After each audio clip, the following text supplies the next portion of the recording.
Welcome back, everyone, to the Awful Takes Podcast, episode 38. We are here. It is technically the first day of June, and I made a recommendation for a movie that I'm very excited to talk about today. If you're joining us for the first time, we typically structure our show with movie news first, and then we kind of jump into the review. So if you want to just skip straight ahead, we'll have timestamps in the description and on the slider of the video. So feel free to just jump to the review if that's what you're here for. Thank you guys for joining us. My name is Nabahi. Hello, I'm Wallied from Sir Gator Productions. And I am very excited today. Before we get into the movie review, let's cover some news that is kind of piquing our interest right now. This will be kind of a bridge with new news, but also old news that possibly I don't think we really mentioned. A24 is producing a movie with, I think, director Alex Garland attached. I don't know, was he writing? Yeah, I think he was writing. I believe he is also set to direct. It is an adaptation of Elden Ring, which is a video game that really reached popularity a couple years ago, won tons of awards, and I know it has such a huge following. It's akin to some of those games, typically like Dark Souls, Bloodborne, very challenging type games. Like the way those games are meant to be played is you're meant to lose. You're meant to lose over and over and over until you've just perfected beating the enemies because you know all their moves and everything. Games like that for me are really fun, but they're also very, very challenging. And that's the gameplay of it. But the narrative is like this, basically this own built kind of world. And you come across different enemy types. You come across different allies and things like that, which is something that's kind of crazy. I wouldn't expect someone like Alex Garland to be attached to something like that. Mm-hmm. Usually for me, his films are kind of have that basis in reality and everything, you know, outside of maybe something like an Annihilation. So I find that very interesting. That is such a crazy pairing. And not only to mention A24 is producing this. I guess we can kind of cover that bit first, and then we'll talk about how A24 is bridging outside of that. Wally, what do you think of this? I know you're an Alex Garland fan. It's interesting for sure. I guess I never expected that he'd be making a video game movie. If you were to tell me that 5 years ago, I would think you're crazy. But I don't know. I'm not too familiar with Elden Ring or a lot of those like challenging games that you were talking about. Yeah. I never really like played any of those games growing up, or never really got around to ever playing them and everything. So I guess I'd be, kind of interested. I don't know. I feel like it could be a nice different form for Alex Garland, because I know he's been doing a lot more sci-fi horror stuff recently. Mm-hmm. You know, it would be cool to see him like kind of like get out of his comfort zone. Yeah, I think that could be very interesting. Granted, I haven't seen his newest film, Warfare. I heard that was a lot more different compared to his rest of his films, but I don't know. It does have me a bit interested. It does have me a little excited just to kind of see what it would be like him doing an adaptation, but also just seeing him just get more out of his comfort zone and just trying something different. That is something that I think is worth applauding and recognizing him for. Is this, like we said, it's not something he normally does, and him kind of tackling this is a challenge. You know, it's a step outside of his normal, you know, repertoire of movies. So I applaud it, and I'm very interested. Part of me just can't help but wonder, is he like a diehard Elden Ring and Dark Souls kind of guy? Yeah, I would love to know that. I wonder when more info comes out about it, he'll start maybe talking about that a little bit more. Definitely. So hopefully he mentions it's here within the next month. I know he's probably going to be doing press for 28 years later, so maybe he might get asked about it, and we can always follow up if he mentions something very interesting. But that kind of ties into the second bit that I guess we never really covered, is A24 has quite a few adaptations that they're working on, and they're not doing, you know, just their straight up original movies that they're known for. I feel like now we might be getting into a new era of A24 doing adaptations. And granted, I don't think they're ever going to lose what they originally found. I think they'll still do those types of movies, but this might be another way to help fund some of those other smaller pictures that they get, you know, and some of those smaller screenplays that pique their interest. Because not only are they working on this adaptation, a couple months, probably closer to a year ago, they announced that they're adapting Death Stranding, which is Hideo Kojima, one of the most well-known video game directors of all time. And that game already has a sequel that's, you know, being worked on. And not only to mention, A24 has announced that they have the rights to that Friday the 13th. I don't know if they're working on a show. I think it's a show. Yeah, that's what I had heard also. It was like a TV series or something like that. So this is just like, again, I think they're adding more to this list that, you know, they want to bridge outwards, you know. Is this going to be something that's kind of frowned upon? I know people really follow A24 for those original stories and things like that. It's very culty. Yep. When you see A24 pop up, you know, in the trailers and everything, you kind of know what you're in for. So I don't know how accepting people are going to be of this. I really feel like they're going to have to really hone in and knock these first three out of the park, because if the audience, their mainstream audience who follows their movies, don't like that, we could be on the cusp of kind of a parting of the fan group. You know, some might like it, some might really hate it. Divisive. Yeah. I guess, Wallied, what do you think of A24 kind of doing a lot of these adaptations? Are you nervous? Are you excited? How do you feel about it? I guess it's surprising. I guess I never, kind of the same thing with the Alex Garland thing. Like if you were to tell me 5 years ago they'd be adapting video games and doing horror franchises, I would kind of think you're crazy.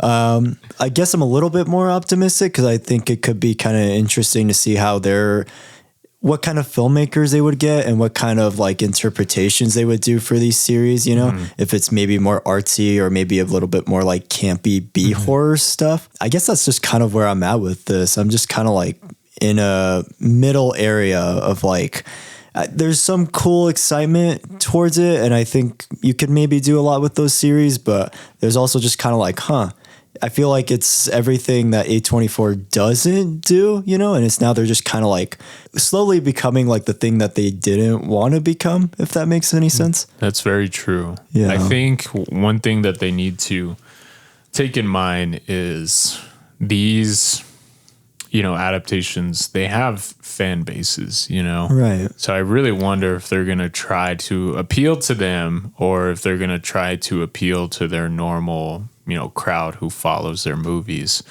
Like I said, I'm interested just to see the reaction from the A24 fan base. You know, how are they going to react? Are they going to be open arms to these things? Are they going to outright dismiss it when it comes out? Are they going to... I have a feeling that they're going to dismiss it because they are so passionate about it. And because it is that more art house, gatekeepy kind of crowd, I can't really see them being all that excited for these when these do come out.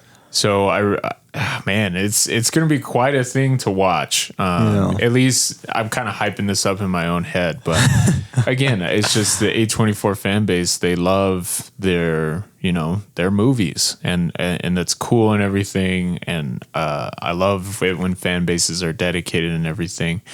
But we're kind of watching a before pivotal moment for movies. You know, it's very similar to when Pixar started doing like the sequels and everything. Right. And now here we are now.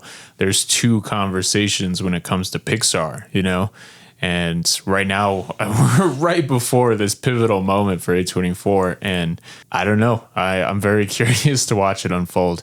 I guess I will say for those adaptations, I am excited. Like Death Stranding, at least the look of that world. I never ended up playing the game, but the look of the world and the design and everything, I actually really liked. And it was really eye-grabbing, especially some of those earlier trailers and stuff. I remember watching it. I was just like, whoa, this looks totally different. You know, like this guy's carrying around like this baby in like this incubus chamber, and there's like these ghosts flying around. I was like, holy shit, this looks scary. Very imaginative, you know. And same thing with Elden Ring. Like when you load into the game, you just see like the expansive world around you, and you just run into all different types of enemies, and the world just feels so visceral and kind of scary, at least for me. So I am excited, but I guess we'll have to wait and see. Yeah, for sure. It'll be very interesting to see what people think of this, honestly, especially when we do get like first looks and everything like that and trailers. Yeah. It's going to be very polarizing for sure. One thing I'll just say as kind of an ending statement is I hope the A24 fan base kind of realizes that they need these kind of projects to help their other creative outlets, you know, like it's just the way it is, you know. Unfortunately, those other movies aren't making money and they still want to do those, they kind of need a kind of funded outlet, you know. And let's just see if the studio can balance the both really well. I think that will be the biggest tell of how good this will work. If we start just getting pure adaptations, that's going to be very interesting. So I hope they can kind of balance both really well. Again, my life existed in 2 times. It exists in 2 different times, guys. Much like the world existed in BC and AD, for me, this is how my life will be looked back upon. You know, generations later, they're going to be like, let's see, how was Nabahi before this pivotal moment? And it would be me ages 0 to 19, pretty much. And, you know, what kind of person was he? And then past that point, wait a minute, he changed. What happened? I'll tell you what happened. Mad Max Fury Road came out in 2015 and really just caught me off guard. I hyped this movie up to so many people. This movie really kind of encompasses different aspects of my life and everything. And it's so weird to say that because this movie's so out there and so weird, yet it speaks to me so much as like a story, you know, teller, story watcher, film watcher. It's so strange, and it's just like a perfect blend of everything I love about cinema. So 2015 came along. Obviously, I was super excited for the resurgence in Star Wars that was coming out later that year. I was super excited for Pixar. They were doing an original story with Inside Out, and I was just looking super forward to those usual movies that I kind of followed, you know.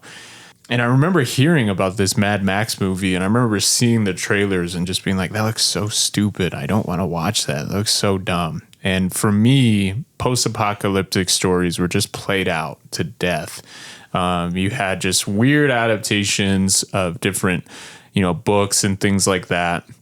Some good, some bad. You also had the abundance of video games that just love doing post-apocalyptic worlds like Fallout, Borderlands, a series called Rage, Exodus, Resistance. There's just so many different stories, and they just focus on that you know, world of post-apocalyptic. The world's ended, and now it's being rebirthed into something new, you know?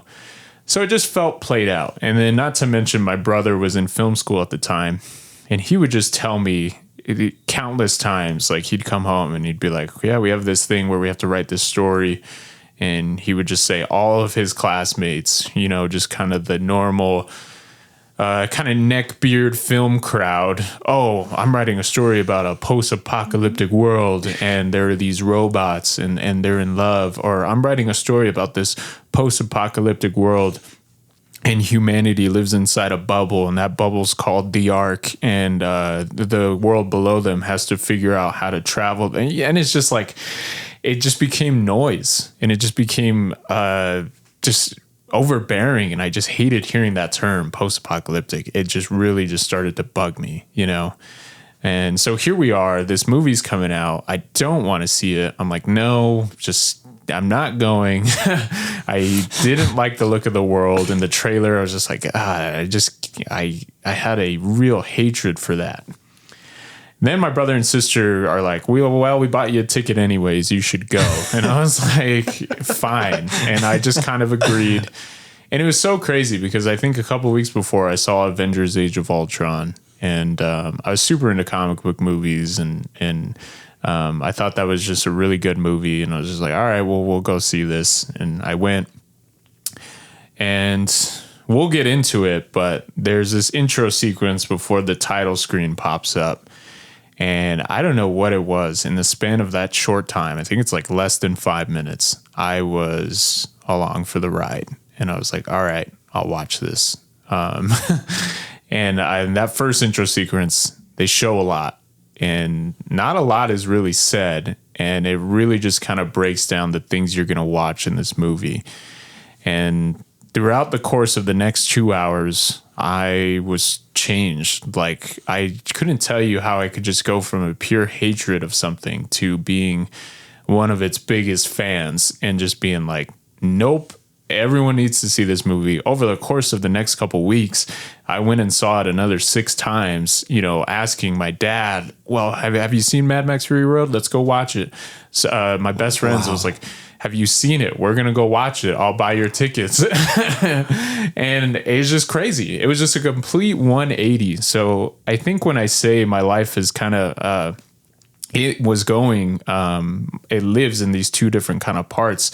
That was just such a visceral change for me. And I just always think back to it and watching this movie and just being like, holy shit, I was so wrong. I was just ready to dismiss this movie because of the trailers and the look and everything. And here I was. If I stuck to that, I would have missed out on literally, for me, one of the greatest action movies. For me, the greatest action movie of all time. And yeah, this is just crazy. So Wallied, Mad Max, here we are. You've seen Furiosa. And this is going to be so kind of interesting for me to hear. Wallied had seen Furiosa, and now this is his first time watching Fury Road. And I know I've been in his ear about it. I don't know if anyone else, if he's been hearing a lot about it. Many times. Many times. Tell us, Wallied, first time you press play, I mean, what was going through your head? Wow. I guess for me, I was kind of expecting it was going to be a little bit more slower paced. I guess I was expecting that it was going to take a bit to like actually get into like the nitty gritty, into like the action and everything, especially because when watching Furiosa, it was a lot more like slower pace and everything, but there was still like, action here and there. So I was kind of expecting kind of the same thing where it was just going to be like a big build up and everything like that. And then and then the second half would just be non-stop action.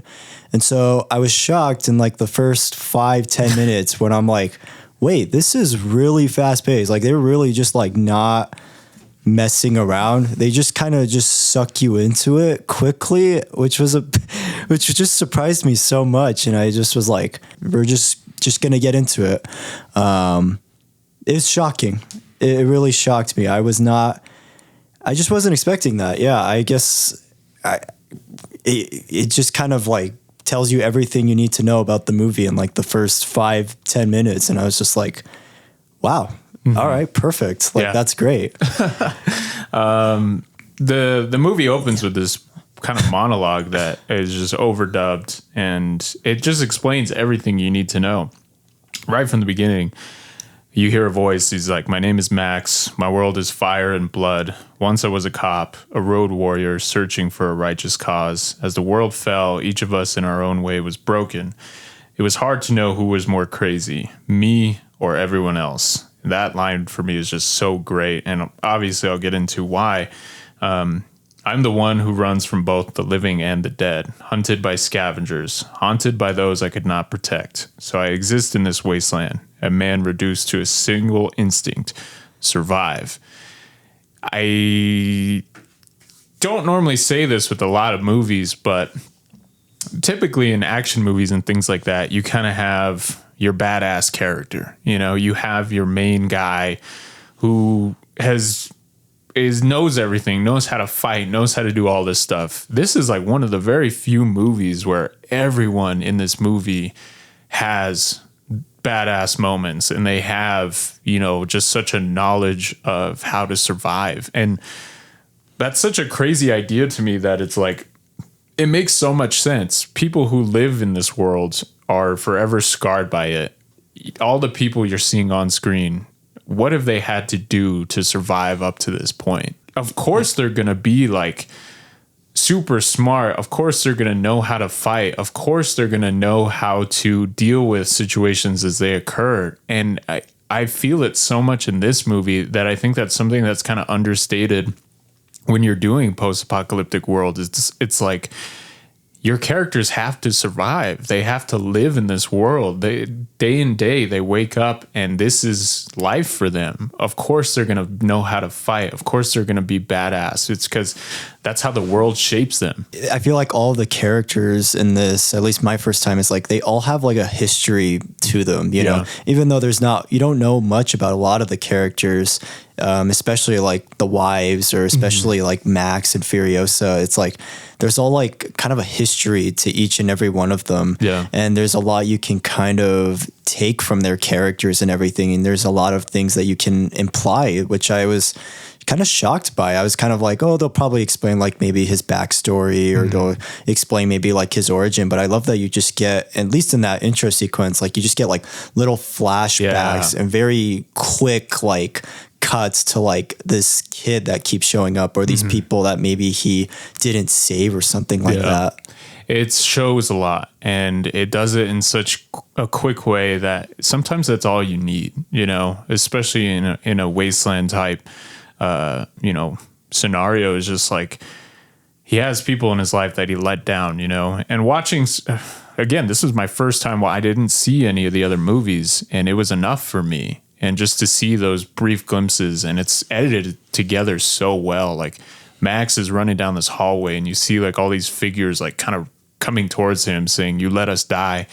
And their faces turn to like skulls. Very haunting imagery. That was very scary. I jumped out of my seat. And it's like cut together so well. And it's just showing Max, pretty much he's about to be used for resources. Pretty much he has blood inside of him that's very precious. He's an O negative, which means he's a universal donor, and these people are just want to use him for that. And it's just like, holy shit, that is like actually really kind of terrifying. And they're like shaving his head, they're tattooing on him on his back, and they're right about to brand him with the insignia of Immortan Joe, and he barely escapes. And I just love this intro sequence.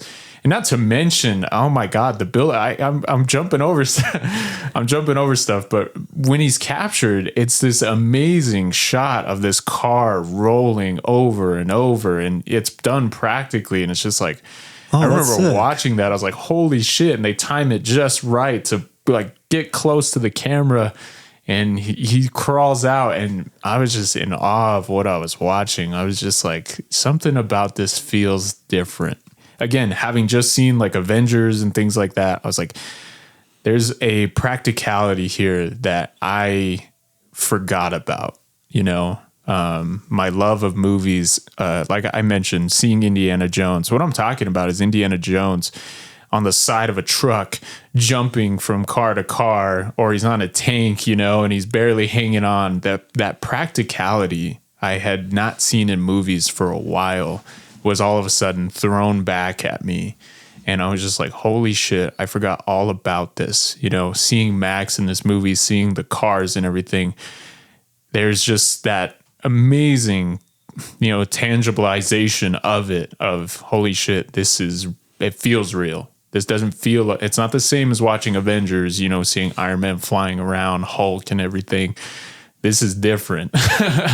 And it's because they film a lot of this stuff in camera. But anyways, getting back to that intro, it's amazing. He's barely escaping, and he opens up to this wasteland, and he's actually like thousands of feet above the ground. And you see like this whole civilization living, and he like jumps for this, hook, and he's pulled back in.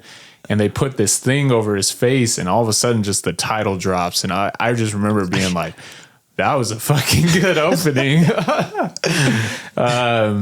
And then, oh my God. Okay, so now we know Furiosa has her story. You know, we saw it and everything. We got to see it. But for me, as a first-time watcher of this movie, an absolutely amazing choice is made. You see Max taken from the wasteland, and he's basically now being used as almost like a commodity, pretty much, a resource, which is obviously his blood. And he's almost branded with this insignia. Title drop sequence.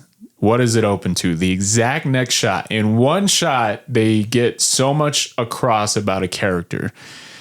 He was almost branded with that insignia. Title drops. The next shot, someone walking, and on the back is that same insignia. Right there in one shot, you can get so much about Furiosa's backstory. That is so genius to show of a character that you just kind of have to throw at you. You don't get time to set her up. They just throw her at you, and you're just kind of slowly pick apart her story throughout the movie. But in one shot, you kind of already get an idea of who this person is. It's someone very similar to Max, who probably has a past and was taken from that, you know? That is so genius. And obviously now we know Furiosa's story, but man, in that one shot, I just remember like goosebumps got on my arm. I was like, holy shit, they just did that in one shot. And oh my God, I can't believe it. I was just like crazy storytelling.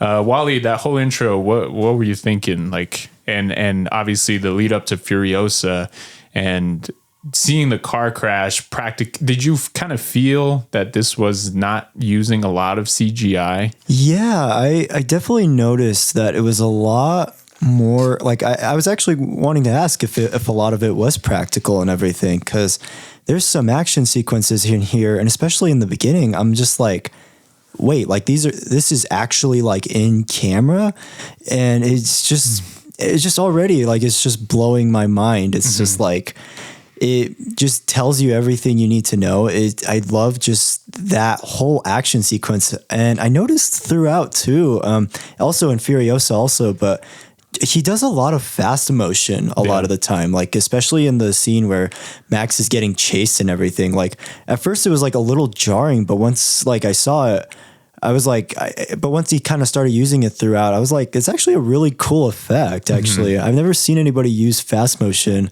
like George Miller has. And I don't know, that was like a big surprise to me. I like really loved that.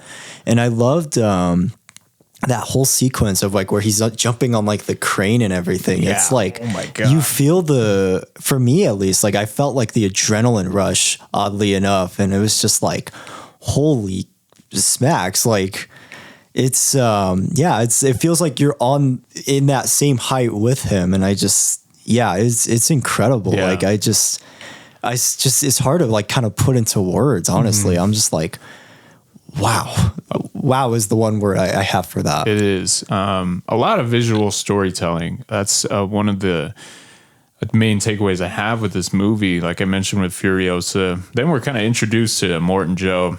Incredible. Having not seen Furiosa, you just see this frail old body, and they're putting like this armor on him to almost make him appear as like this figure who's strong and everything, but he's hiding, you know? And on this body armor, he has like these medals, and it's very much to be kind of like in, you know, kind of idealistic figure. Tough on the outside, broken on the inside. Yeah. And it's just like, holy crap. Like, and he wears this mask of, and it has like this teeth on it, which you find out is like horse's teeth, and they're all huge and everything. Oh, really? Really terrifying. And he has like this breathing apparatus on his back. It's somewhat similar to like, you know, Darth Vader. You hear his breathing a lot, but it doesn't sound strong or anything. It sounds like frail. It sounds almost like he's dying. Yeah. And it's just like this bag that's on his back and everything. And just the design and everything just feels so meticulously thought out. It feels so like, man, the amount of work that went into this movie.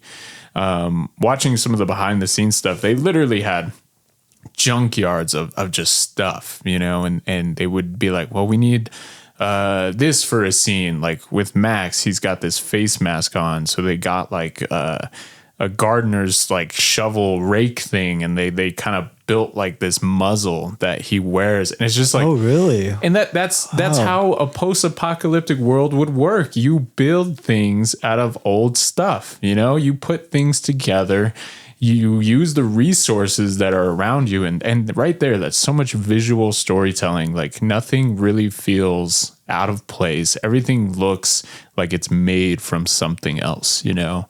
And that is just amazing. Like again, it's one thing, like he could have just half-assed it. He could have been like, oh, all the survivors, they wear, you know, just these rags and everything, or, you know, just kind of boring stuff.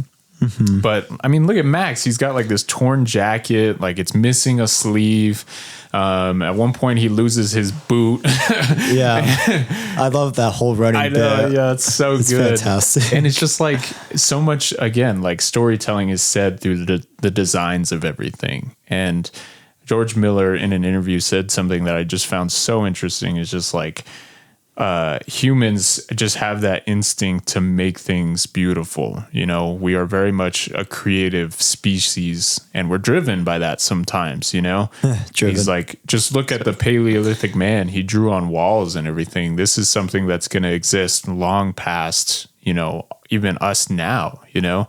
At some point the world could end or whatever, but we're still always going to try to make things around us and have a creative spin on it and make it beautiful, you know? And that says a lot when you see these cars, when you see the effects and everything, and just the details on it. It's just, it really is a work of art.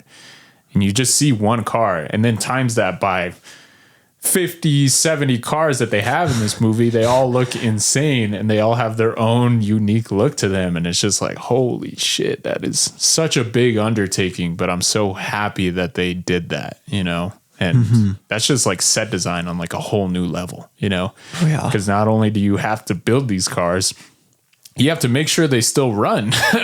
You have to make sure that they can do these stunts. And then the stunt team probably has to rig them in a certain way to be able to explode on impact, or to be able to flip, you know, over. I heard when they were doing that intro shot of Max's car flipping, it took a lot of takes to get that right. And they had to time this like lever to basically come out of the car and push it against the ground and basically like push it off of itself, you know. Just insane. That whole sequence, now we get to Max. He's captive on this car, and before you see that, you see this whole group of war boys and everything, and Immortan Joe's kind of followers, and they like worship cars and they worship like the V8 engine. They put their hands together like this, and their hands are meant to be like the pistons, like each 8 of them, and they kind of do this as like a prayer thing. Okay. I was wondering what that was. Okay. It's so over the top, and it's so hilarious, and it's like, I don't know, I just find that so funny and entertaining. Yeah. And then they hook Nux is like, I guess he was on the verge of dying, and he needs Max's blood to basically keep him alive. You know, he's he's like a literal blood bag. It's funny because he keeps calling him blood bag. They call him blood bag. And what do? They strap him to the hood of the car like he's a hood ornament just hanging on the front. And throughout this whole action sequence, Max is literally just tied to the front of the car. You know, crashes are happening like right near him. They almost throw these thunder spears, almost hits him on the head. And it's just like, can you imagine being in that situation of just like, what the fuck is happening? I don't know who any of these people are. And I'm tied to the hood of a car, and there's a chain going from my arm all the way back inside. And it's like this, IV line that's taking my blood from me. It's like, who thought of this? Like when I watch this whole sequence, I'm just like, how the fuck do you think of this? And how the hell is this working for me? You know? Yeah. That's amazing. So Wallied, this whole sequence of Furiosa breaking off, and the setup of the wives and everything, and having Max being used for resources. It's crazy to think that how much I've kind of been talking about. This is only like 15 minutes. And it's crazy to think how much storytelling is done in such a short amount of time. What did you think of everything? It really is like the definition of like all killer, no filler. Yeah. It really doesn't waste any time with anything. And I guess maybe also I think it's a nice like little continuation from Furiosa, because it's like now you have like the context and her perspective and everything like that. So getting to see that additional context and motive, I think helped with me loving Furiosa as a character more, especially after seeing her journey in the Furiosa movie and everything like that. And so honestly, it feels like kind of like a nice companion piece. You could kind of just be like, yeah, this is kind of like Furiosa 2, basically. Yeah. But I loved it a lot. I love just the interactions that Furiosa has with I forget like the guy's name, but like the guy that's like on the side of the truck. That's like Warsaw. Warsaw giving her like she's like giving him instructions and everything. And I love how you see already she's just like she's basically infiltrating Immortan Joe. Yeah. And the wives I was very surprised with. I wasn't really sure how much of a role they were going to play. I kind of was like, they'll probably just take more of a backseat to kind of be like the damsel in distresses and everything like that. So that's kind of what I was going through my head and everything. I was like, yeah, they'll probably just be like, they're just there on the journey and everything like that. Everything with Max is insane. It's so funny because he has this like cage on his face. I guess it reminds me of just how animalistic how animalistic some of these people in this movie can be and everything. You know, it's kind of an interesting, like they're taming Max. I guess that's how I saw it when I watching it. And it's so quickly too. They like find Furiosa and everything like that. I was surprised how quickly they found him. Yeah. And Immortan Joe doesn't even mess around. He's just already getting into his car, and they're like they're just like booking it. Yeah, you know. I loved it. It really just kept me tense for sure, and it really does literally keep you on like the edge of your seat. Yeah. There are so many shots in this movie that are just absolutely beautiful. They're absolutely mind-blowing. There's a shot where it goes from Max on the hood of a car and it follows him and then it pans downwards to Nux and them driving and everything, and then it cuts to the back of this giant car or truck, and it's got like 6 people on it, like playing drums and everything. And then the camera it doesn't cut. It just follows all the way around. And then it cuts to the front of it, and you see these speakers, and you see this guy in red, and he's got this guitar, and he's like strapped to it, and he's just playing. And then in the edge of that frame, you see all these other cars in the background, and then the music's glaring in you super loud. And the way the music comes around when the camera pans to the front and all those speakers are there is just amazing. Then all of a sudden he just hits a chord and lets out crazy flames at the end of his guitar. And I was just like, again, I was like, what the hell is this? And how is this so awesome? Like, and now obviously he's known as the Doof Warrior. And is that what is there? Yeah, okay. To me, that's so funny. It's like, of course he's called that. And he's like, later on, there's a shot of him and you see he has no eyes and he's like blind. And scary. It's just, I was like, terrifying. Oh my God. I guess what was going through my head in that scene, I was like, Immortan Joe definitely needed his soundtrack. You know, he needs his theme music.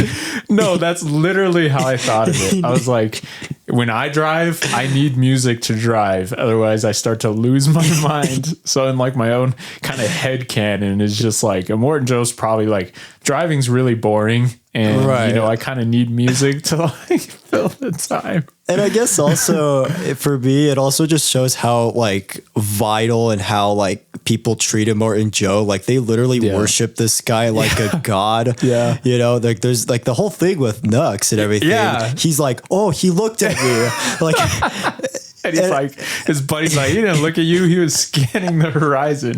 And then Nux like loses it. He's like so happy that this guy just glanced at him, you know? Yeah. And Nux is just such an incredible character.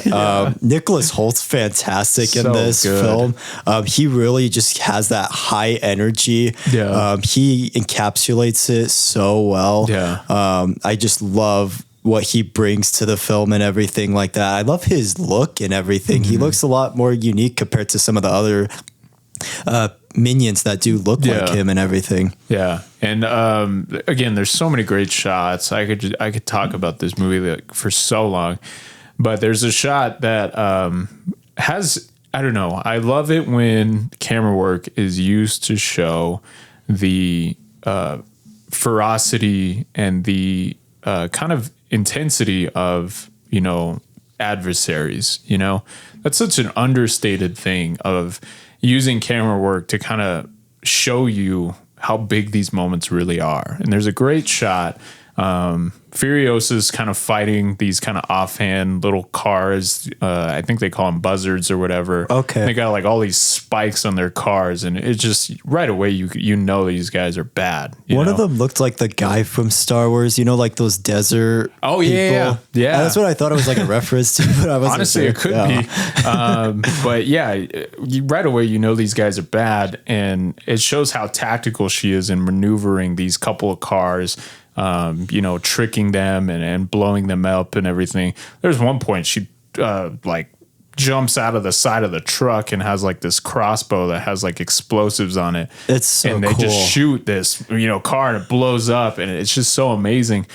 But there's a great shot where these two cars are kind of crashed, and all of a sudden this giant like truck just barrels through them, and it's got this saw on it, and that shot is like used to convey like how, oh shit, look at this giant truck that appeared. And just to know that they did all of this like kind of practically of these cars ramming through all this wreckage and everything, and the camera stays with it, and it's just so in focus, you're not losing anything. And that's so mind-blowing to me. Is just like, I've seen action scenes where it's just two people fighting and the camera can't seem to focus, and they don't know how to shoot this thing, shaky cam, or they use shaky cam to hide poor choreography and everything. And those are just two people. These are cars driving at 70, 80 miles an hour, and everything is perfectly framed, and it looks like a painting. And it's very still, surprisingly, which I wasn't expecting. I thought it would have been a lot more like shakier, a lot more like in your face, a little bit more like close up kind of shots on like the cars. But yeah, I was shocked how many wide shots were in that sequence and everything. And even just like the big rig and everything, like you see the size of it compared to some of the smaller cars, which it just shows you just how huge like this big rig is and how important it is to it and Morton Joe and everybody that is trying to like chase after this big rig. And it says a lot, and showing how much resources and stuff that Morton Joe has. They, you know, transporting what they were supposed to be taking was gas to Gastown. And I love that Gastown you just see off in the distance, and they never do like an up close shot of it. Yet so much is kind of left to the imagination of like, what is Gastown? You know? And that was a big surprise to me too, because also with seeing Furiosa, you got to see Bullet Farm and Gastown. So it was like, oh, I thought that was going to play a bigger part in the film for some reason. And so it was a big surprise when it didn't. They were like, actually, it's taking it a different direction, literally. Yeah, no, really. And seeing that whole, like, there's just a lot left to the imagination. And that's what I love about some of my favorite movies. I love it when offhand comments are kind of mentioned, and it kind of leaves your imagination kind of spinning, you know? I guess I would akin that to like the original trilogy of Star Wars. You know, the first two movies, they reference this character called Jabba the Hutt, and your mind's just like, who's that, you know? And then when they arrive at Jabba's palace in the third movie and you see this giant doorway, it's just like, who the hell is this, you know? and it's the same kind of thing, like hearing about Gastown, hearing about Bullet Town, you're just like, what do these places look like? So that was really cool. In Furiosa, you see these places. And but for a while your imagination just kind of, you know, stirs a little bit of like, huh, that's intriguing. What is that? So this whole action sequence kind of happens. They go through this sandstorm, which is revealed in such a crazy way. I love the shot of Nux's car, you know, basically pulling like a 180, spins him around. The camera just follows Max on the hood, and then boom, turn around, giant sandstorm. I was just like, holy shit, what's about to happen? And Furiosa's like, basically she's going through it, and she's like, nope, like we're driving straight through it. Puts on goggles and puts on this face mask. Again, a great kind of practical moment. You don't need it, but it shows that she's used to this world. She knows what she has to do to make it through this. Yeah. And she has a lot of experience too, also. And them going through the sandstorm, seeing thunder and everything, seeing this tornado, man, it just looks great.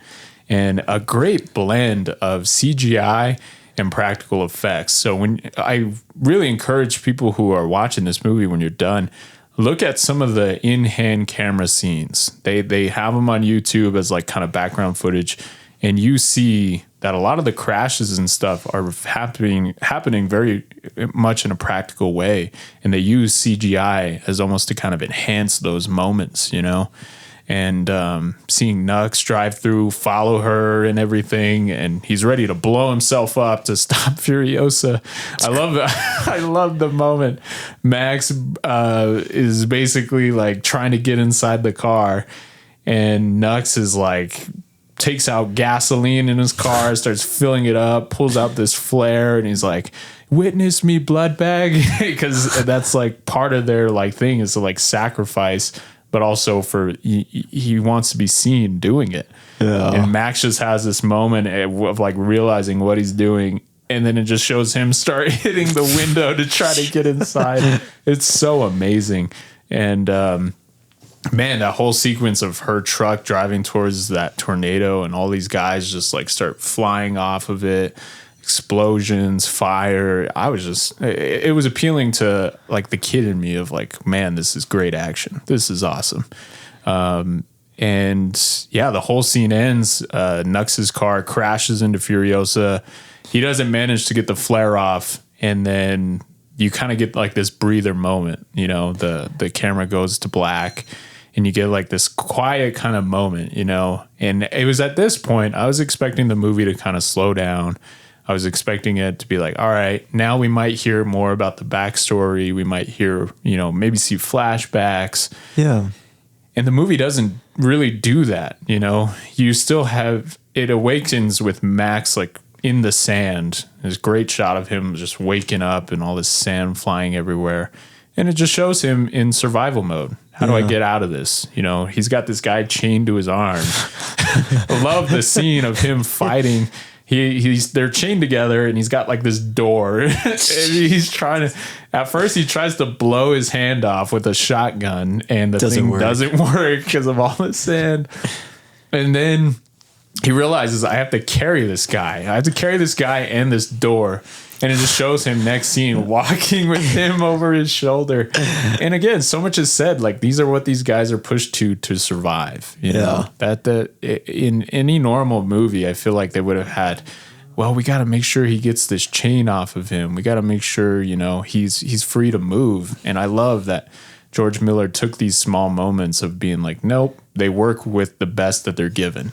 I think that's how they survive. You know? And I think it also makes it a lot more challenging for the characters to get out of those situations too. So I think it makes for a better like watching experience because it makes it a lot more intense and it makes it a lot more of like, are they actually going to make it out alive? Yeah. Are they going to be able to get through this? How is he going to be able to go through this with this chain and door with him and everything? Yeah.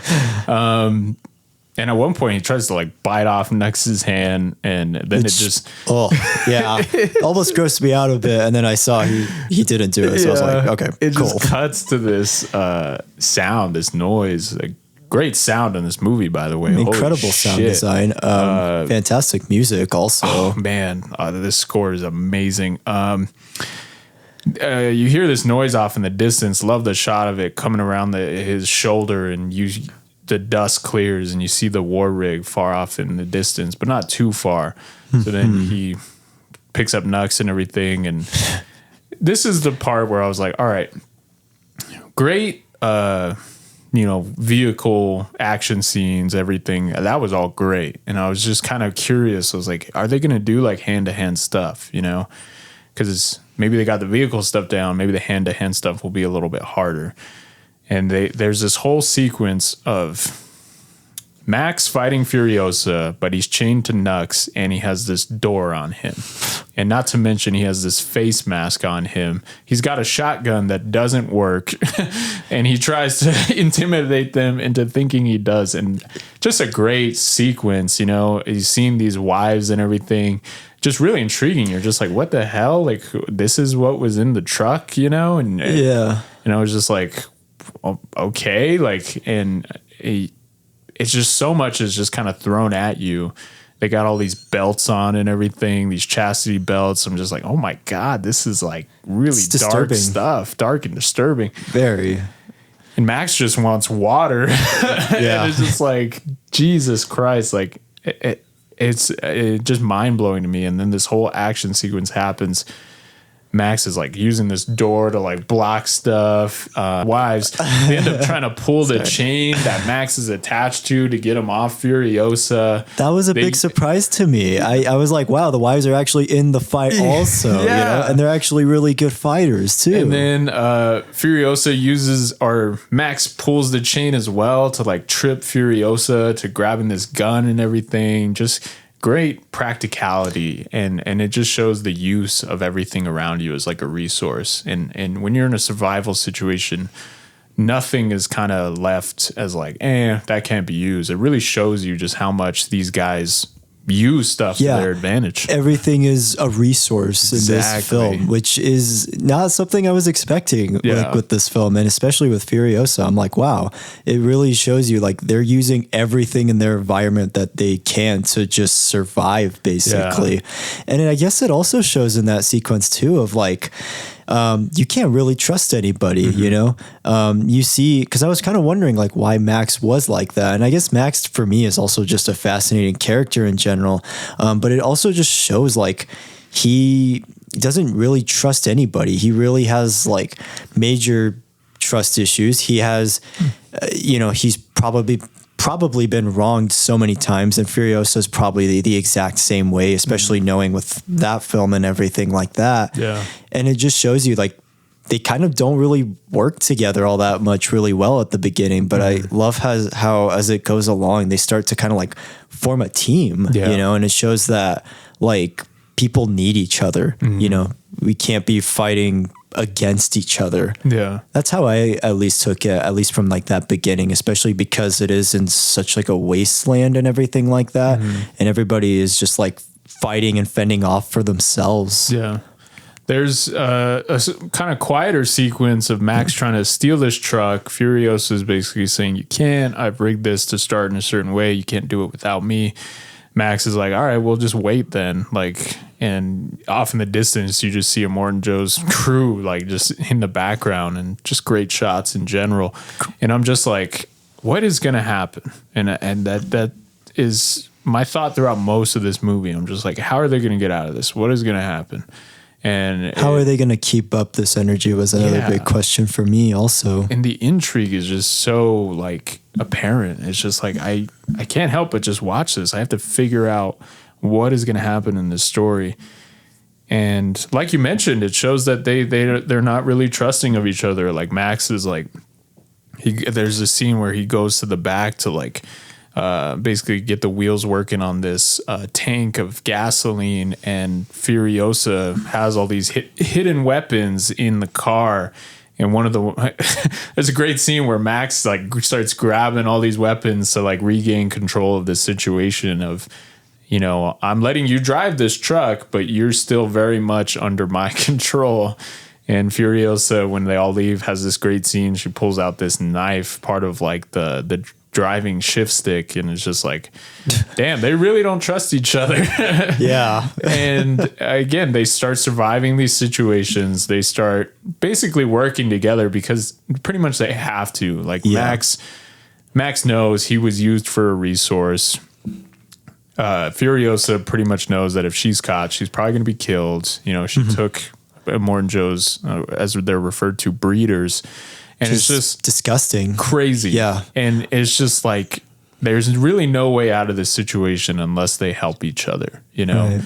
And I think there's a part of it to where Furiosa realizes maybe a bit early on that she can trust him. And it's funny now, you watch it knowing of her past, her past with the character of Praetorian Jack. And I now watching it, it's like, she probably was reminded of this person, you know? Mm-hmm. And it's funny because Max does kind of bear a resemblance to Praetorian Jack. And I think that's why she does kind of open up first of being like, here are the instructions, how to drive the rig. Here's what you need to do, this and this. And I think she was reminded of this whole, character who basically, showed her the ropes, Yeah. Which also I think makes it a lot sadder too. It makes it a lot more tragic, especially in the later second half when you get to know more about her and like her kind of like tribe that she's been with. I guess I also just really love in that sequence too of like where Max tries to like steal the big rig and everything. And it's like, he's only able to go through it for like maybe like a few feet and that's it. And I again, it's like, I think I mentioned this during the Furiosa discussion, but it shows you how unique the cars and trucks are to the characters, you know? The big rig is very much like Furiosa's thing. It's like an extension of herself and what her journey has been from obviously the Furiosa movie and now from like the bit of backstory and context we get in Fury Road. Mm-hmm. No, it really is. And it evolves into this great team, and there's this whole sequence where they're going through this canyon. Man, this is where the soundtrack really just started to blow my mind. And Furiosa basically made a deal to get through this canyon. And there's this amazing sequence of these dirt bikes, and they're like jumping off of hills. They're trying to crash. And I just love the shot of them in the car. And you see these bikes going in front of the car, throwing these explosives at the hood, and there's fire starts. Then Furiosa has this lever on the truck that the hood goes down into the ground and all this sand just shoots up. Again, like it's like fire. Yeah, that's awesome. Like I wouldn't even think of that, Because I was kind of wondering, I'm like, wait, the car's on fire. How are they going to fix that? Are they going to just throw water on it? But that was just so cool. Like, I just wasn't expecting that. And I love that whole sequence. Also, again, it's just like, even when it did have a little bit of time to breathe in the last scene, it's like, we're just back to the nonstop action again. We're back on this ride and journey with Furiosa and Max. And it's fantastic. And again, I love how the wives kind of just play a bit of a part also in that sequence too. It's great. I love like the little banter between them and Max. I thought that was really great. Really and again, just wasn't expecting that. I was just kind of like, oh, they'll probably be in the background. But again, I love how vital of a role they play in this film because, I mean, that's really the whole reason why this whole movie is happening is because Immortan Joe needs his wives. Yeah. And that's something that I agree with Wallied on. Again, it's like, I'm watching this thing and I'm just expecting it to do the typical movie route. All right, we showed action. Now let's let the characters talk about their background. Let's show some flashbacks. Let's kind of explain what's going on. And this movie never really goes in the typical direction that you're expecting it to. And again, that's part of when I say mind blowing. It's just like it just played with my expectations the whole movie. I'm expecting it to do one thing and then it does the other thing. And I'm just like, how am I not able to pinpoint this movie, Right, yeah. and that is just an amazing feat. So yeah, that whole crash motorbike sequence happens and it's some of the best action I've ever seen in a movie. I would love to know how they filmed it. Like, it's shocking. Like, I'm like, I wonder how long this took to film. Like, I wonder how many motorcycles they had to go through to just get this sequence. And again, it's just like what I was going through my head is just like, it's just mind blowing. Like you're just in awe of like the spectacle. You're just so in awe of like the whole atmosphere of the world and just how ruthless it is and how there's just, everybody's just wanting to kill you at any point in the film. And it's just like, again, it still just leaves you tense. It still leaves you on the edge of your seat, which is what I want from an action film. You know, I want to feel that intensity. I want to feel that high adrenaline rush. And this movie, especially also in that sequence when it does start back up, no pun intended, it just sucks you into it, and it just doesn't let go of it. It doesn't let go of the break at any point. Yeah. This movie, and then I guess I'll use this moment to kind of touch on the soundtrack. It has some of the craziest drums I've ever heard in a movie. It sounds like there's 30 drums playing at once. It sounds very tribal too. And it has like the electric guitar from the Doof Warrior pushed to max, and it's just blaring in your ears and just like, holy crap. And then this whole canyon sequence starts to happen. They got like these crazy synths going on, just like adding to the intensity. And it's very epic. And then it cuts to Furiosa, and you got like these violins playing. I've listened to the soundtrack so much, and I'm just like, how did they took all these different instruments and just kind of melded them all together? Much kind of like a post-apocalyptic kind of world, just kind of takes things from different areas and just puts them all together. Right. That's what this soundtrack feels like. It's just like all these crazy instruments, and they're just all kind of melded together to make this amazing soundtrack that just carries you and adds to the intensity and adds to the drama. And it doesn't feel jarring at any moment, you know? It's really incredible. And I love how like the drummers and guitarists, they just keep showing them throughout the film. I just love that so much, you know, because it just shows you just like, I guess how vital like the music plays in a lot of the scenes in the film, you know? Yeah. Morin Joe still needs that, you know, he still needs his soundtrack music. Yeah. Then we get to like the nighttime sequence is what I kind of call it. Again, this is something I mentioned. The blue moon sequence. I mentioned in Furiosa. They did an old kind of Western trick of filming in the daytime, but a lot of heavy color correction, making it look like it's nighttime. Oh, okay. That's how everything's lit. That's how everything has these shadows and everything. But man, does it look great. It is just like, whoa, this looks great. It looks incredible. It really feels like they waited in the desert until there was a full moon out, and then they shot. Yeah, that's actually what I thought. That's actually surprising to hear. That's what they did. Yeah. It looks incredible. It looks super beautiful. So, oh man. Again, it's still practical and everything too. And I love when the flare pops up in one of the sequences. Yeah. Where he's like putting it right like to his eyes. And I love just how like it contrasts like the blue. Yeah. It's so it's like eye candy. It's kind of crazy. This whole sequence is just like amazing, and there's so many great action parts. Like guy's like a tank with a car. Yeah, it's like a car that has like rails, and it's like this convertible and everything. And he shows up, the leader of Bullet Town. He's got like this headdress of bullets all over his face, and at one point he takes a tooth out, which is really a bullet, and he loads it. That's insane.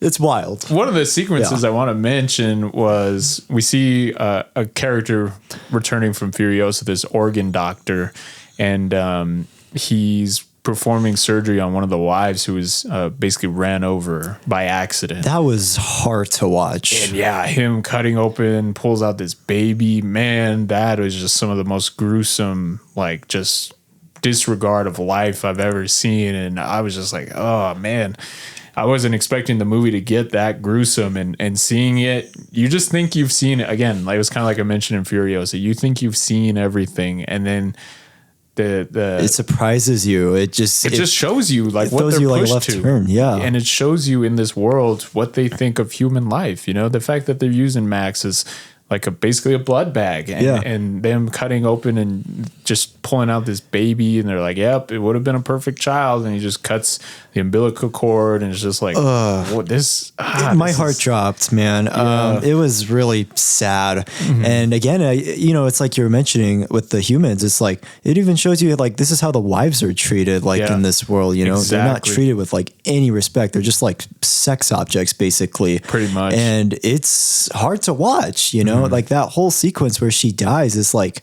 it's sad. It just Yeah. like oddly got to me so much, you know, even though you don't know that much about the character, but you still feel like you know like that history and background and everything.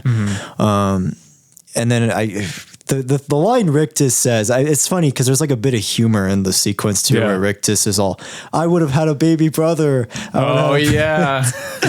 And it's just like, it shouldn't work, but it oddly does. And I oddly just like love it so much. And I kind of wish there was a little bit more Rictus in this because he's hilarious in every scene that he's in. But yeah. And seeing Rictus and some of his other brothers, you visually get to see what Immortan Joe's trying to do. He wants the perfect child to continue on his legacy and everything, and kind of fill in that role of being, you know, the godlike figure that everyone sees him as. Which is why he always wants like a boy and everything like that. Yeah. Which makes a lot more sense now after watching Furiosa. Yeah, definitely. Yeah, this whole nighttime sequence is really great. Like at one point, Max is holding onto a tree, trying to chain this thing while he's getting shot at. Bullets are flying everywhere. A lot of great tension in this scene. And yeah, there are the great car chases and everything, but there's a lot of like interesting thought out kind of sequences. Like the fact that this guy on this like, you know, tank convertible thing is just firing blindly because he can't see. He just got shot at in the by face. Furiosa, yeah. And this over-the-top music's playing, and Max and the wives are trying to find cover in this wasteland, and they're using parts of sheet metal, like hide under. Max is holding onto that tree. Like it's just very tense action scene. It shows too, like just how many obstacles they had to go through at night. Like you'd think with it being at night, it would be a little easier, but it's actually like a lot harder. Like the rig like sinks at one point also. And then they're trying to like get it out and everything with the tree. And it's like, wow, like they're all kind of having to like work as a team and everything at this point. It's amazing. And then even past that, it shows Max going off into the smoke to take down these guys and everything. And when he returns, he returns with bullets. He returns with resources. He even gives Nux another shoe. I know. And he has a new wheel now to the war rig because they lost it earlier on. And I'm just like, I love the implication of like what he probably did to like the leader of the bullet farm. Yeah. And where he washes off his face, he uses the mother's milk. I was like, oh my God.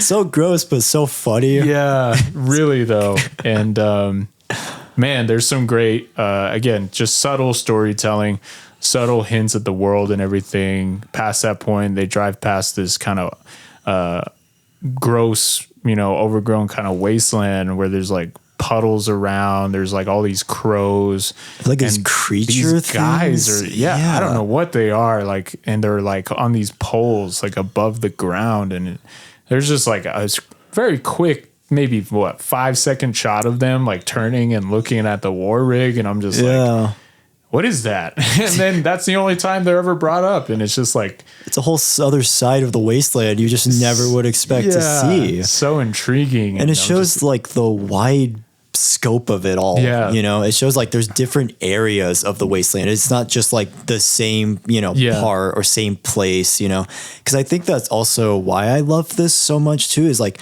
and Furiosa is like the wasteland is huge. You know, it feels like different countries in each scene when they're going through the car chase and everything. It's like you get to see like a different flavor of like the wasteland. Where I feel like other filmmakers that were probably showing wastelands, or that probably, if they had to show them, they probably just only show like 1 or 2 areas and just call it a day. Then we're kind of, this is the part where we get more ties into Furiosa's backstory. This is her returning to the green place when she was a kid. You know, she was expecting one thing, and now there's a lot more weight to the scene. If you've seen Furiosa, I think that also is why I think this made it hit a lot harder. It's just knowing that, having that full context and everything. There's all these they're older women. They were from the Volvolini. They basically say they're all that's left. And you're just like, what the heck? And there's just this great shot of Furiosa just walking out, and basically it's like she's given up, you know, like this is what was driving her this whole time, and it's not there anymore. It's just like, it's damn sad. Yeah. It made me tear up a bit, honestly. Yeah. It is brutal. Yeah. Really brutal. And now having seen Furiosa, like Wallied mentioned, this scene hits a lot harder. And it's just great. And all these older actresses, they're all great too. They're fantastic. They have great humor.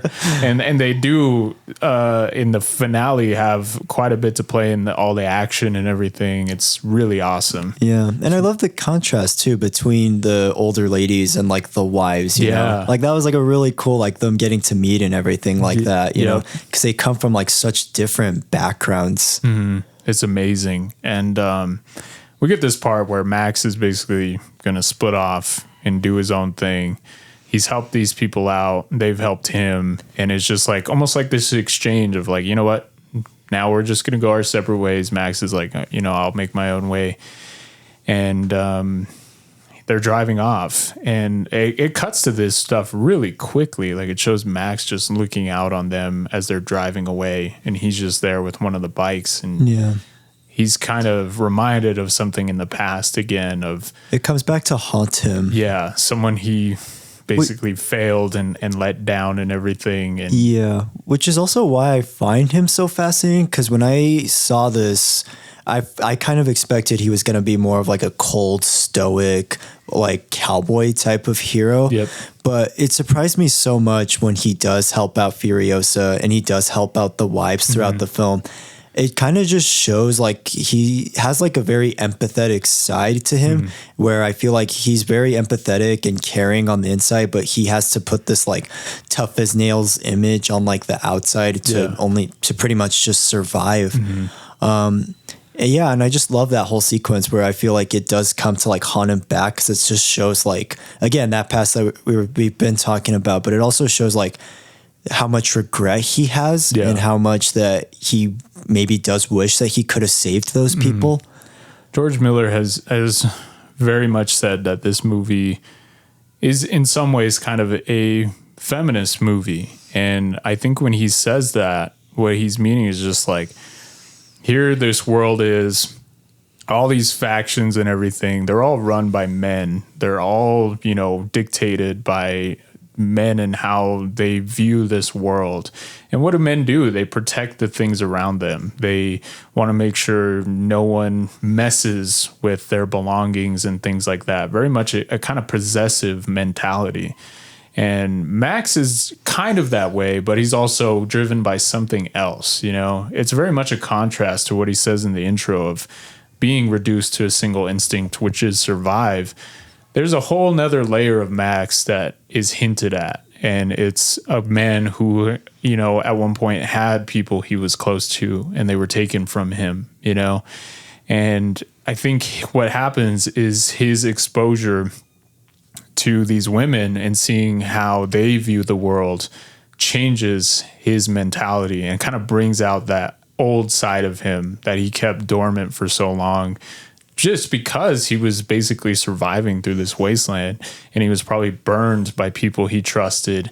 He wasn't empathetic. He's very much dismissive to everyone else around him, even to the point where you see these women, they're pregnant and everything, and it kind of phases him, but it kind of doesn't. He's just ready to give them up basically for his own kind of gain.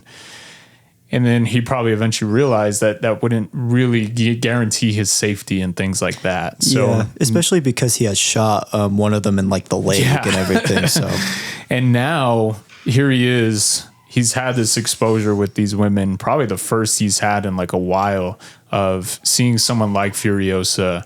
What is she doing? She just found out her whole basically driving force is now gone. But what does she do? She doesn't give up. She doesn't just accept that as kind of defeat, you know? Max realizes that he needs to help these people gain control over this, you know, section of the wasteland and really give women the chance to kind of take that leadership role. And men have been doing it for so long, and look where it's gotten us. Look where the world is now. what's the only way we can change that, you know? Yeah. And that's such a great message, and it's such a great different viewpoint on post-apocalyptic in general, you know? Yeah, it's an interesting subversion. Yeah. Yeah, when you look at it that way.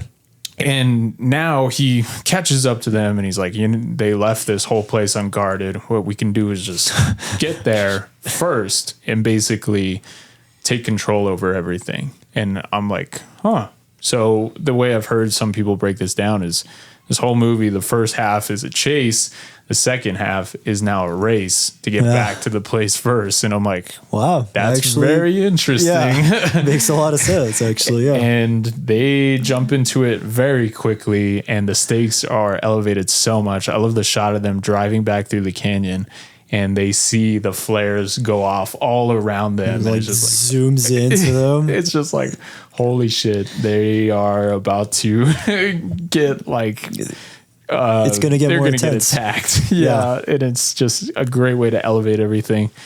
I love it's very short. It's kind of a humor moment of all the Morton's crew. They're all just like basically like asleep and everything. They're all just like waiting around. That was a big surprise to me. I was like, oh. And then not to mention the like 9 people it takes to lift up the people eater back into his car. Oh my God. So ridiculous. I love his design too. I forgot to mention this during the Furiosa discussion, but he feels oddly out of place in this with his suit and everything. But it's also just funny to me. So and it's just like, yeah, I could probably imagine this guy was like a business guy in like a past life or something. All these characters, again, they kind of speak to like that childhood part of me. Like when I used to play with, toys and action figures and Legos, I would create these characters in my head. Me and my brother, we would think of just over the top, stupid names. What are they in charge of? They do the and seeing these guys, the people eater, a Morton Joe, these guys really just kind of felt like almost childlike to me. And it kind of appealed to that kind of sense of storytelling, but from like a kid's perspective, Yeah. And that's why I love it so much. I'm like, these characters are so over the top. They're very much a movie kind of character, but they're just done in such a unique way. It's just like, wow, this is so unique to this storyteller, Yeah. Then the finale happens, this amazing race back to Morton Joe's citadel, and as much as I thought before I had seen everything, I had not really seen everything because this scene keeps surprising me. At one point, they're shooting chains at the war rig, and they have these almost like kind of tractors on the back to slow it down. And that's so amazing. It's so intriguing. Max grabs chain cutters and he's trying to cut them off of the war rig, and then all of a sudden amazing shot of these guys on these poles, and they're like swinging back and forth. It's insane. Amazing. I'm like, how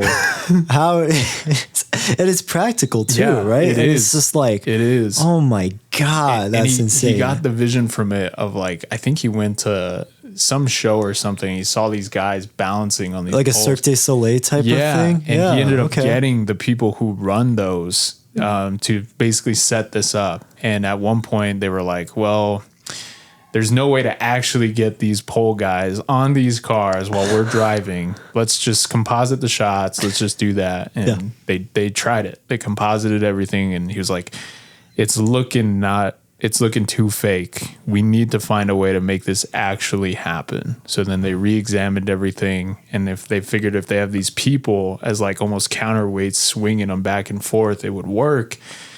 So yeah, you are seeing guys swinging on these poles while these cars are driving.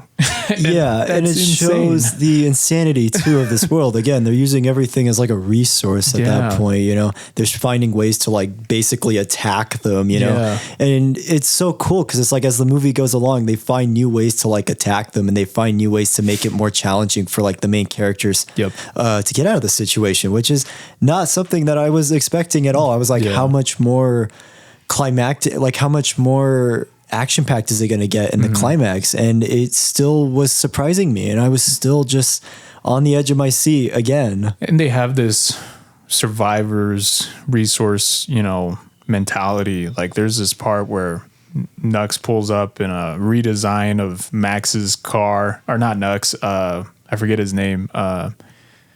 Basically the war boy who's with Nux. Oh yeah. And Max is like, that's my car, and it's all redesigned and everything.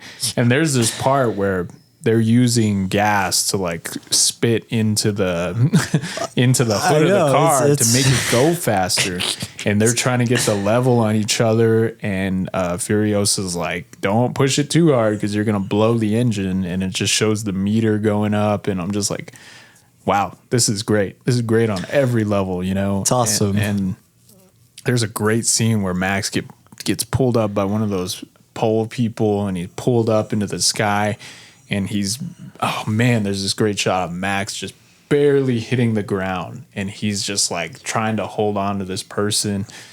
And yeah, they actually filmed that.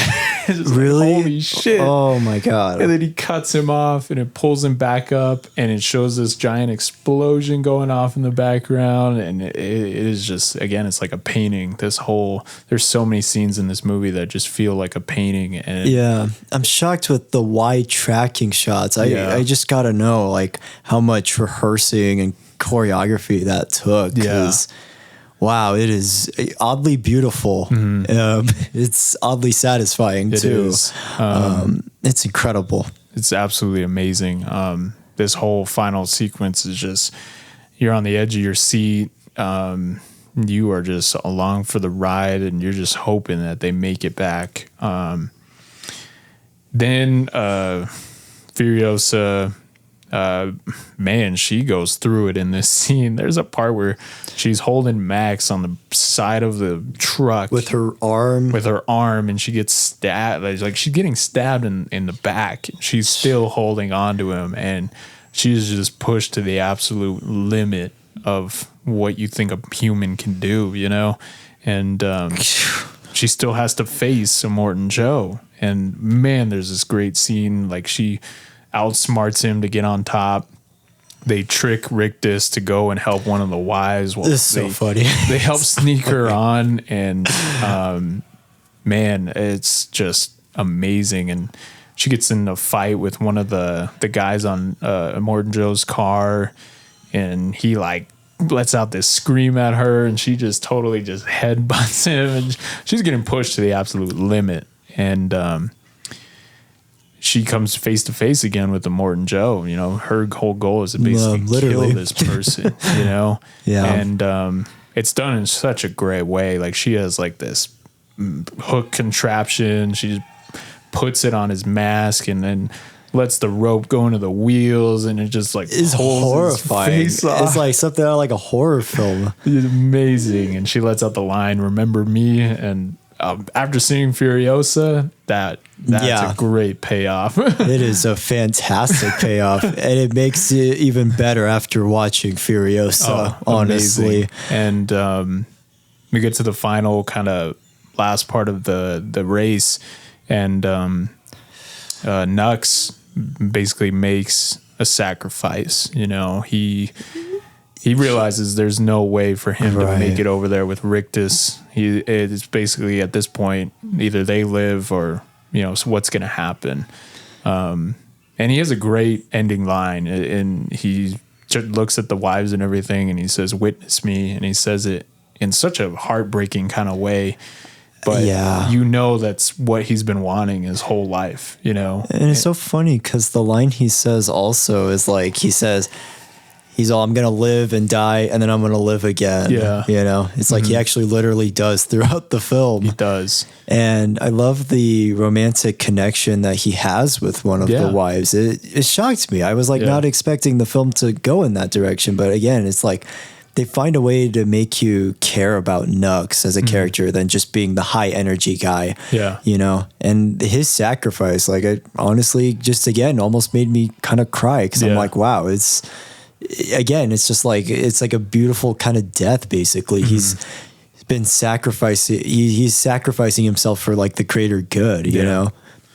And then, he crashes the war rig, and man, it just brings down the whole canyon, and you just realize that's what he had to do, you know? Right. the guitar shows up for one last time. That was great. It was great. That transition too was really awesome. Also, the wheel spinning into the thing.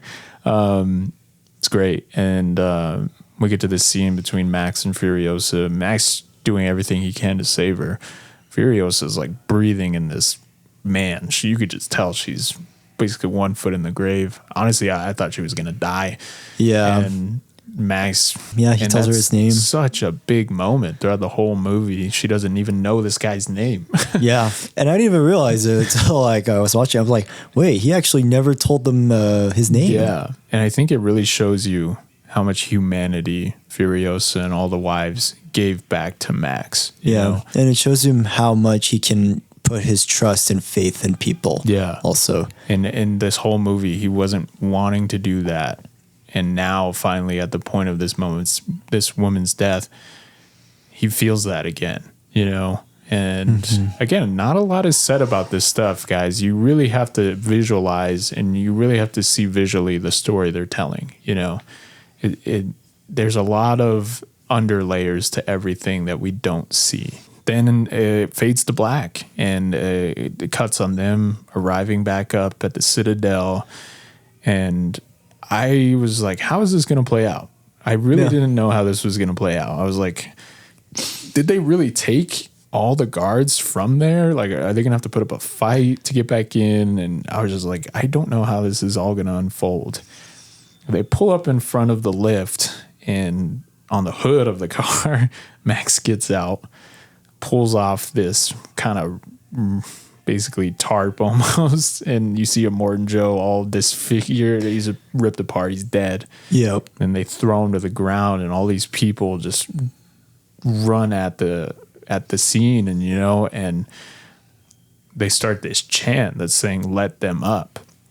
They pull out Furiosa. You find out she's alive, and it's just like, holy crap! That was great. I was like, oh, thank God. And then the War Boys start pushing the lift down. And they realize this person they were idolizing is gone, you know?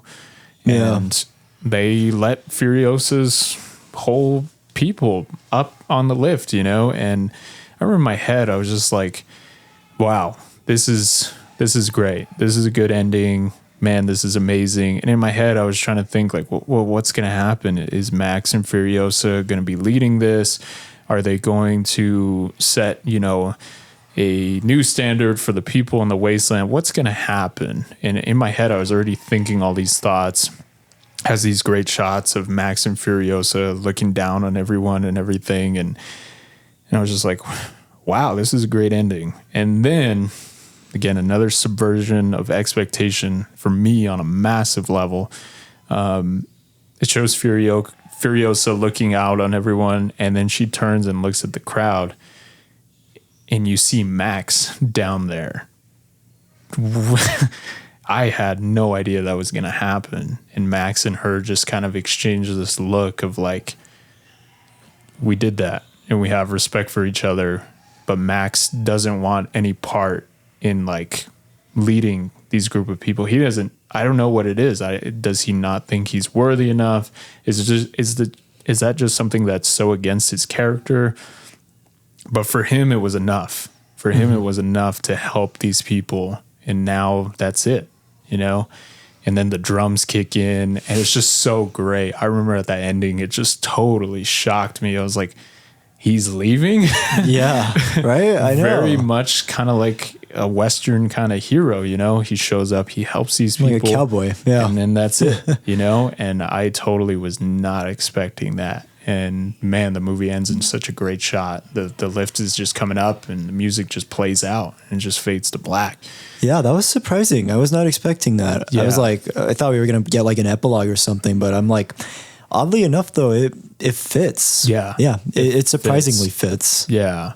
And that just blew my mind. I remember when I saw Max out in the crowd, not joining them basically on leading, being a leader in this new kind of wasteland area. I was just like, holy shit, you just blew my mind again. And now the movie's over. And wow, I just totally felt like just standing up, clapping. It was just like, holy shit, this movie blew my mind on every level I ever thought I was going to have for a movie. And wow. And I was like, holy crap, it was under 2 hours. I know. That's what's insane about it.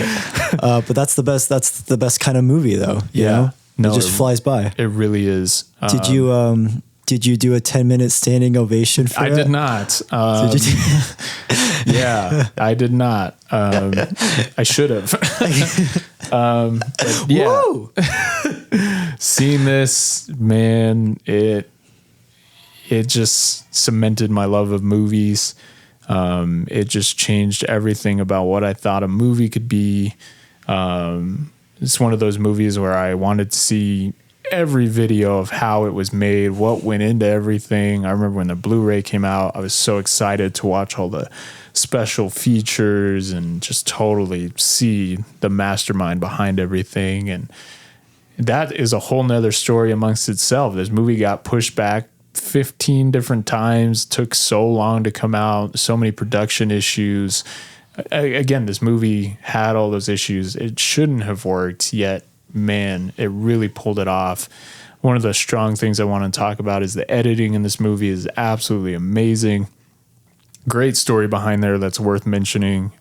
George Miller got his wife, Margaret Sixkull, to edit the movie. She had never edited an action movie before, never. And George Miller's like, I need you to edit this movie because if I get a man to come in and do it, he's going to edit it just like every other action movie you've ever seen. I want this movie to look and feel different. I want it to have a different feel on it.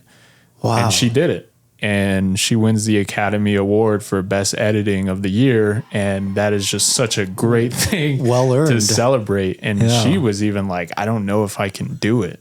And I think that's why this movie has such a different feel to it. And it has just a magic to it that you just can't pinpoint, you know? And there's so many small little stories like that in this movie. Like it's just a masterpiece in every sense of the word. Yeah, for me, it's a 10 out of 10. If I could give it a 20 out of 10, whatever, I would. This is my favorite action movie of all time. I don't take it too personally when I hear someone doesn't like this movie, but I do kind of like, come on, how do you not like this movie? But it's totally fine if you guys don't like this movie. But for me, this is just, this is a once in a lifetime kind of experience. And I was very glad I was able to experience this and watch it. And again, I've seen this movie so many times. No matter what it is, when I press play, I'm there. For the next 2 hours, you have me, which you can't say about every movie, you know? You really can't, especially movies that are 2 hours also. Yeah. No, it definitely, and especially a movie that could just be totally off the rails and just totally weird me out or whatever. I don't know what it is. It just, man, I love this movie. If I ever win the lottery, my first purchase is buying a replica of Max's car. Nice. No matter what, that is my first purchase. Nice. And I don't even really care about cars. So would you drive it though? Yeah, I would have to. Okay. Yeah, this is a special thing for me. But I totally get it if it's not your cup of tea. This movie is very out there. It's very weird. Yeah. It has a lot of interesting aspects. But yeah, this is just, it set a new standard for me for action movies. And who knows? Maybe one day something will come along. Maybe they'll surpass this in some way. But this should just be the gold standard of action movies, though. Let's be honest. I can't imagine the undertaking of setting these cars to just drive and explode at the right time and the stunt work, these guys on these poles. It's insane. It's insane. It's absolutely insane. Wild. Closing thoughts, Wallied. Wow. Yeah, I wasn't ready for this movie at all in the best way. It is, God, such a ride, such an incredible ride from start to finish. Especially after seeing Furiosa, and knowing the context with Furiosa and everything like that makes this movie honestly a million times better. I would still love the movie anyways. It would still be fantastic. But I think with that additional context, it does make the movie so much better. And it makes me love Furiosa as a character even more than I already did. One thing I wanted to mention also was like, I love how colorful this movie is. I was not expecting this movie to be colorful at all. I was like, yeah, it'll probably have that, gray, dingy, dirty look, because a lot of Wasteland stuff, a lot of post-apocalyptic stuff usually has that look. So that was surprising to me that it has like a super colorful look to it. Like, I love how the oranges and like the yellows pop out. I know I've talked about color in the last couple of episodes, but I don't know. Color for me is such an important thing in film. I like my films to be super colorful a lot of the time. So easily some of the best action sequences I've ever seen in a film. It's genuinely insane to me. This stuff is practical. I can't even think to ever choreograph something like this, probably ever. Crazy. I love the fast-paced nature of it. Like, it's just everything I love about an action film just put into one. Super high adrenaline rush, doesn't waste any time with boring filler or stupid, dumb romance crap that's not interesting. It's just everything feels essential to what you're watching. And not only that, it just connects with me on such an emotional, personal level where I'm laughing one moment, I'm on the edge of my seat the next moment, I'm feeling a lot of intensity in other moments. And then literally other moments, I'm feeling like honestly sad for characters I wouldn't think that I would have like an emotional attachment to. And it shocks me how much I loved and got invested in these characters. I love how just quickly invested you are. Like your eyes are just so glued to the screen that it's like, you just can't help but like, just look and you just can't help but watch. And it's easily probably my favorite action film I've seen since Kung Fu Hustle, honestly. And if it wasn't obvious, it's a 10 out of 10. And if I could probably give it a higher rating, I would. I'd probably give it a 12, honestly. Could I just give it a 12 out of 10? Because this is a very much like a unicorn film. Like this is very much like one of my favorite types of like lightning in a bottle films. Yeah. You can't make this movie again. And that is what makes this film so special is like, there is no other movie like it. Even Furiosa, like it does have a bit of elements to it, but it's so different from this film, And for that and many other reasons, it is just such a beautiful action-filled experience that I don't think I'm probably going to get to experience ever again with a film or with an action film, honestly. This is just such I don't say this about a lot of films, but this is very much like a spiritual, religious experience for sure. And it is incredible. I'm kind of kicking myself in the foot because it's taken me so long to see it also. But I'm super happy I finally got around to watching this. This is incredible. I love this.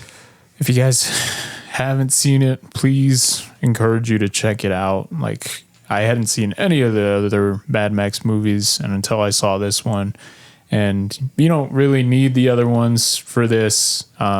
Maybe Furiosa, they are kind of a companion piece to each other, but who knows? You could watch this one first, watch that one after.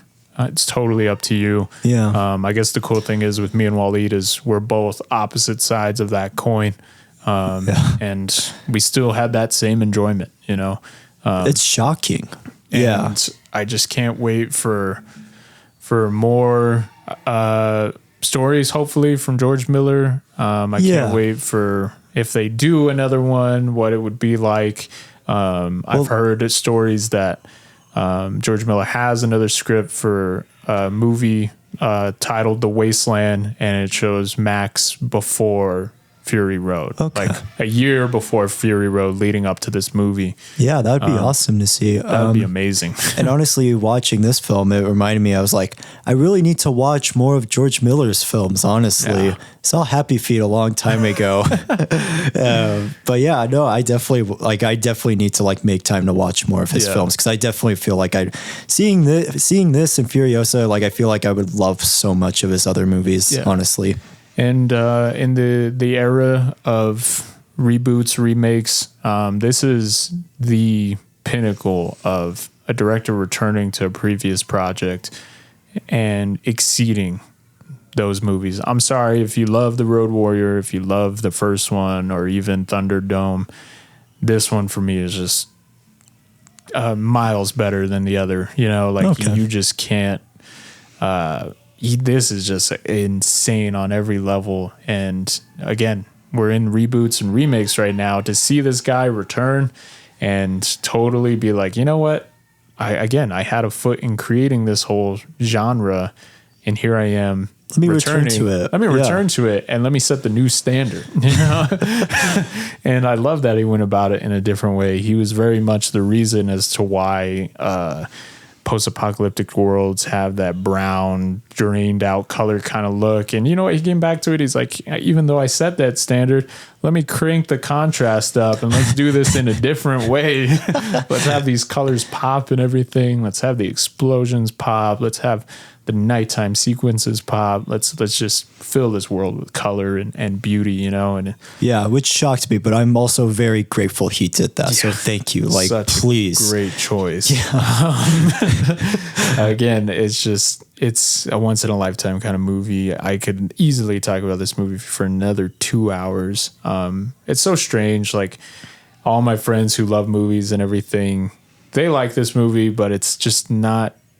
I never found people who like this movie for some reason to the same level as I do. It's very few. I hear about people talk about this movie in the same way. And when I do, I'm like, me and you see eye to eye on something, you know? Yeah. Right. But it's very rare. So, you know, most of the time I hear people say, yeah, it's good. I liked it. It was good. And I'm just like, it's so much more though. And I don't know. And it's just like, especially with action films also, it feels like, you know, like there's so much good ones, but I feel like they never like live up to like the potential that they can. And I feel like the reason why I love this so much and why it works for me is because it just fully commits to it. It's just like, it lives up so much to like the potential of making something that is so ambitious, that is just so nearly impossible to make. Yeah. And yeah, it gets it across so well, but it never feels like too ambitious for its own good. Yeah. It's just like the right amount of ambition that he found with this film. Definitely. We are here 10 years after it came out. That's crazy. I'm very happy to talk about this movie. Who knows, maybe one day we'll talk about some of the other Mad Max movies. It's amazing. Really, man, this is just, again, it's probably in my top 5 movies of all time, if I'm being honest. That's sick. But yeah, that's it. Mad Max Fury Road. Please let us know what you guys think if you watch it. Long awaited. If you have seen it, let us know what you think. You know, I love talking this movie with people. So thank you, Wallied, for watching it. Thank you for recommending it. Yeah, thank you for being the big push for me to finally watch it. I've waited way too long to watch this, so no, thank you. Yeah. Seriously. What are we talking about next time? God, how do I follow a movie up like that? So I'm gonna continue with the childhood favorite things. Again, I would love to talk about some of my favorite movies, but I kind of just want to make sure or I just kind of want to recommend stuff that like kind of shaped me and my tastes in film. I've always found that to be like kind of a fascinating thing. And then again, I didn't mean for us to dive back into our 10s out of 10s, but for me, again, I just want to state this is we're a 10-year anniversary, you know, let's I was like, if there's any time to bring it up, let's do it now. So yeah, I'm totally probably going to get back into like some of the other movies that aren't quite so good, but we love them, you know? But yeah, so going back to kind of like the little childhood favorites, I've always found it fascinating to rewatch a film that you loved as like a kid or in middle school, and then like kind of revisit it and see how you feel about it now. And so I'm going to go with like a comedy film. It's actually from 2015, funny enough. Oh, nice. And it has Will Ferrell in it. Will Ferrell, for some reason, was a big thing for me when I was a kid. And this film in particular, I just was like obsessed with when I was like in 6th grade. So I'm recommending Daddy's Home from 2015. It has Will Ferrell and Mark Wahlberg. Nice. And it's basically them trying to win over their kids, basically. Nice. And it's very goofy. It's very dumb. But it was just a movie I was like obsessed with. And I don't know. I haven't watched it in a while. And I think it would be fun to revisit and see if I love it as much as I used to, or maybe it's not as good as I remember. But yeah, I think this could.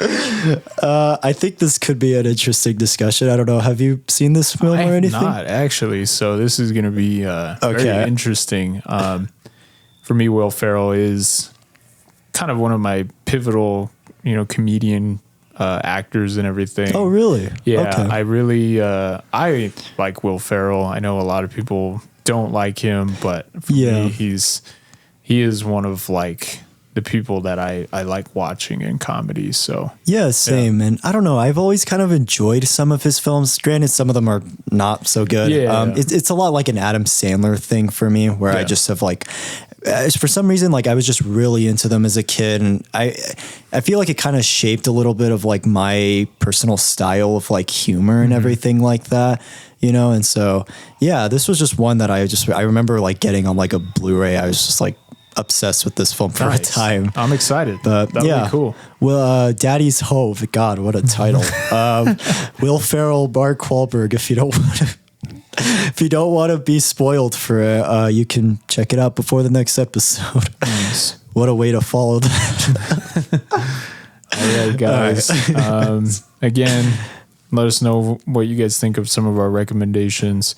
Thank you guys for joining us. Please, if you have any other movies or music you want us to check out, let us know. We're going to be doing kind of a bit more retrospective over the next couple episodes.